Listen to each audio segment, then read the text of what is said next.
ruang diskusi terbuka dari, oleh, dan untuk mahasiswa yang mengulik berbagai isu menarik seputar dunia pendidikan dan mahasiswa. Aku Ninda Nur Aziza, mahasiswi PGSD Angkatan 2024. Dan di episode kali ini, kita bakal ngobrolin topik yang sangat relevan dengan semangat Agustusan, yaitu mengisi kemerdekaan dengan ilmu dan perjuangan untuk pendidikan Indonesia. Kita bakal bahas, refleksi, dan tentu saja dapat listing langsung dari tamu spesial kita hari ini. Kali ini aku nggak sendirian nih. Hari ini aku kedatangan tamu spesial yang ilmunya luar biasa langsung dari dunia pendidikan. Kita sambut Kiai Andreas. Halo Kiai, gimana kabarnya hari ini? Sangat baik, sehat, semangat. Akhir-akhir ini gimana sih ya kesibukannya? Masih menjalani rutinitas seperti biasa pada mahasiswa umumnya. Masih kuliah, masih sering ngerjain tugas ya, yang seperti dirasakan mahasiswa pada umumnya. Oke, mungkin kita bisa langsung perkenalan ya. Benar. Izin memperkenalkan diri sebelumnya, teman-teman merasa ya? Iya. Merasa. Perkenalkan, saya Andreas Leonardo Situmorang dari program studi PGSD Angkatan 2022.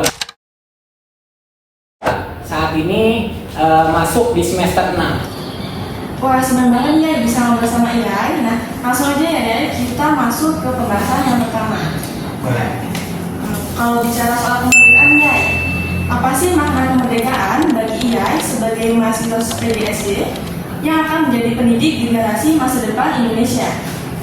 Oke, terima kasih sebelumnya. Tadi lupa menyampaikan terima kasih sudah diundang, sudah boleh menjadi narasumber dengan wawasan yang seadanya. Tapi mungkin boleh sharing dengan apa yang saya punya. Tadi terkait pertanyaan kemerdekaan, mungkin kita mulai dari intisarinya dulu. Merdeka itu apa? Menurut sudut pandang saya, merdeka itu sesuatu yang sudah terlepas dari belenggu, tekanan, dan juga penguasaan dari pihak lain. Kalau bisa diartikan sebagai mahasiswa itu kita punya kebebasan dalam banyak hal. Salah satunya itu memiliki kebebasan untuk menentukan pilihannya dalam belajar, mengajar.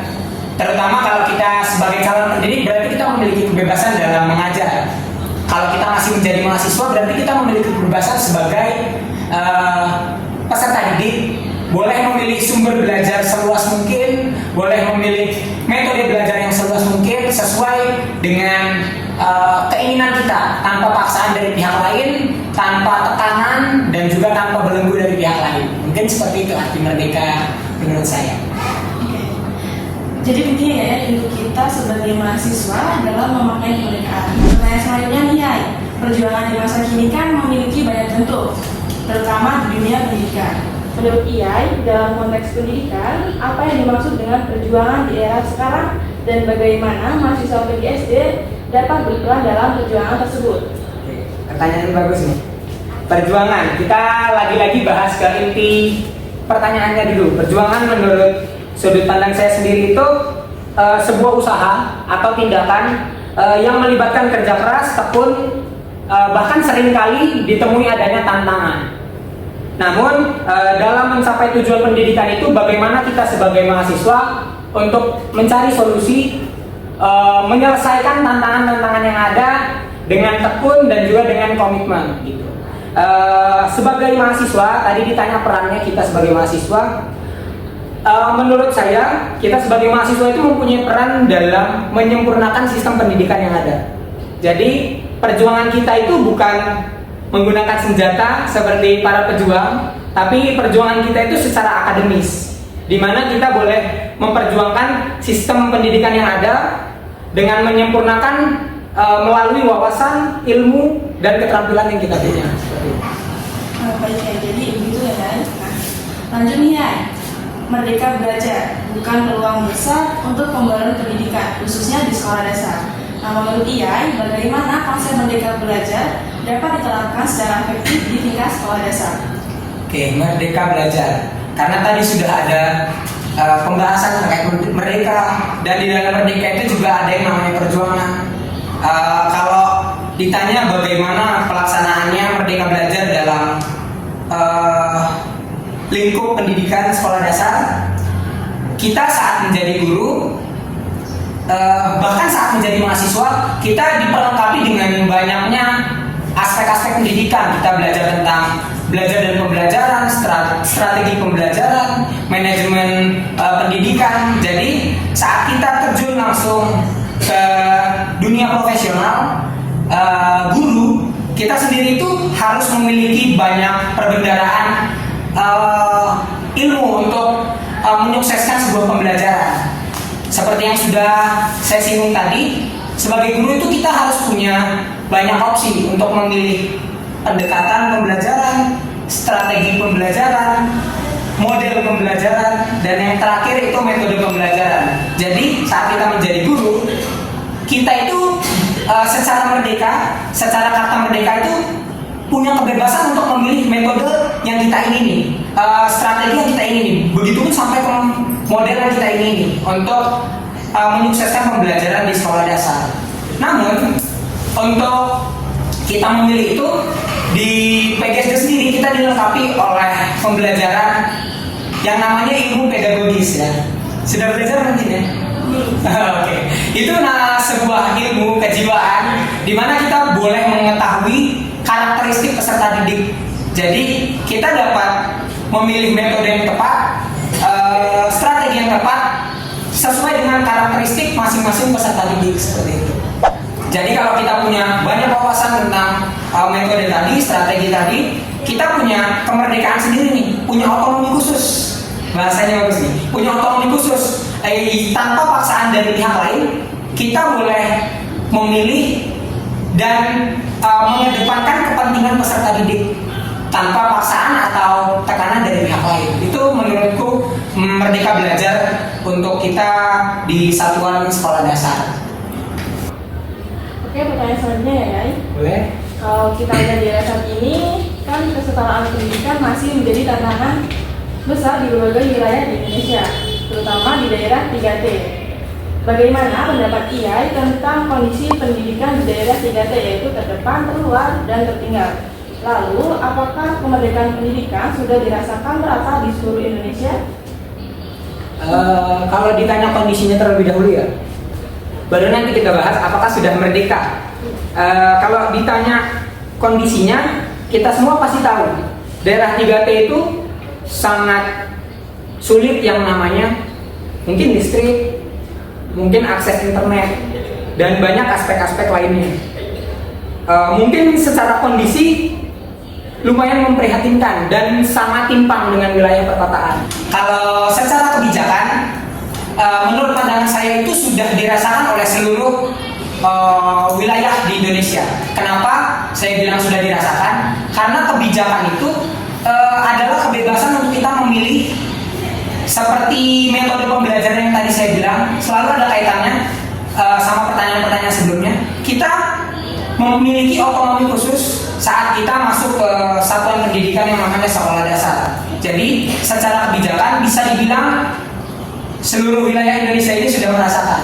Namun yang belum maksimal adalah sarana penunjangnya, di mana sarana prasarananya sangat berbeda. Di daerah perkotaan mungkin kita sangat mudah menemukan media pembelajaran, mungkin dari akses internet ataupun dari lingkungan yang ada di sekitar. Namun perbedaannya adalah di daerah 3T mungkin kita bisa mencari sumber belajar dan media pembelajaran dari lingkungan sekitar, punya kesamaan. Namun perbedaannya adalah akses internet, mungkin adalah akses listriknya itu sangat mempunyai perbedaan yang signifikan. Jadi kalau bisa dibilang secara kebijakan di daerah 3T pun sudah merasakan kemerdekaan di bidang pendidikan. Hanya mungkin menurut saya sarana penunjangnya belum maksimal dari pemerintah.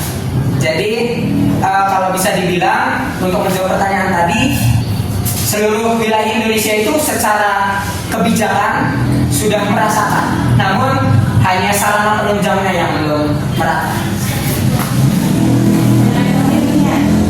Jadi setiap generasi kan memiliki kesempatan untuk memberi dampak melalui ide dan kebijakan. Menurut pendapat IAI, jika diberi kesempatan Jakarta untuk berkontribusi dalam kebijakan pendidikan nasional. Perubahan apa yang akan ia usulkan untuk memajukan dasar di Indonesia? Oke, pertanyaan terakhir nih. Iya. Nggak kerasa ya ada pertanyaan terakhir.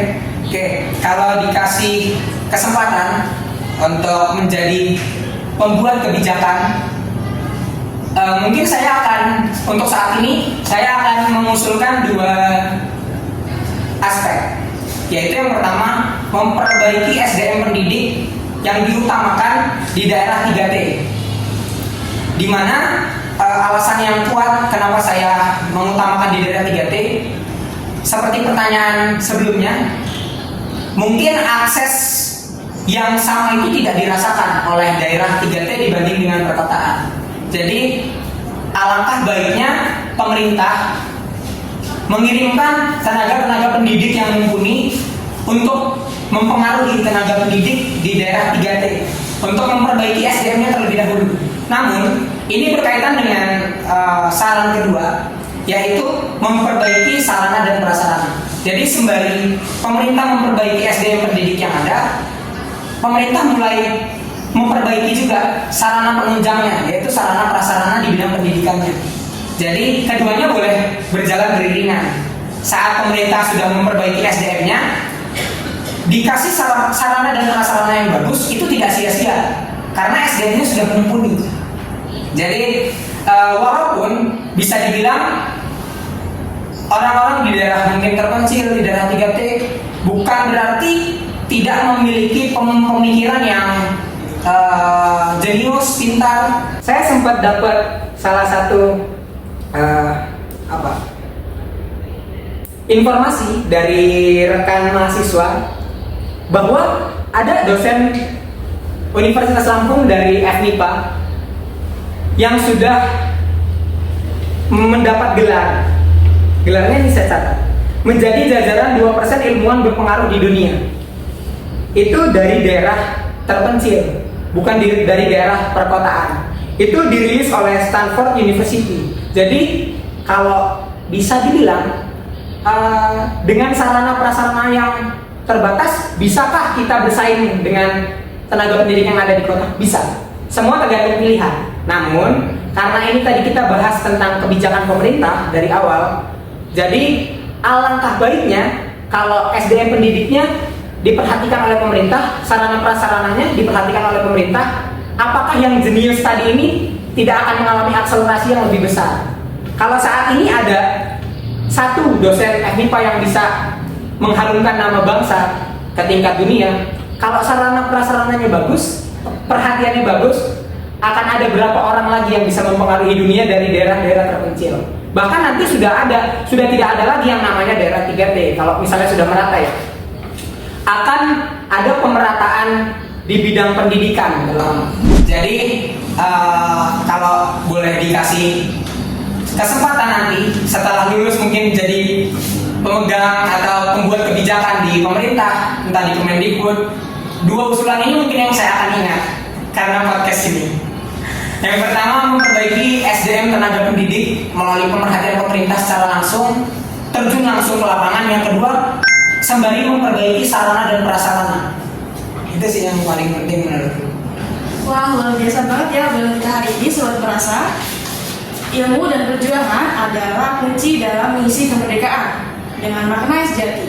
Sebelum kita tutup, boleh dong Ian pesan apa yang ingin disampaikan kepada sesama mahasiswa PGSD tentang pentingnya ilmu dan perjuangan dalam mengisi kemerdekaan Indonesia? Oke, sebagai statement penutup, mungkin akan saya rangkai jadi sebuah kalimat. Ini mungkin bisa memotivasi baik diri saya sendiri maupun mahasiswa PGSD lainnya.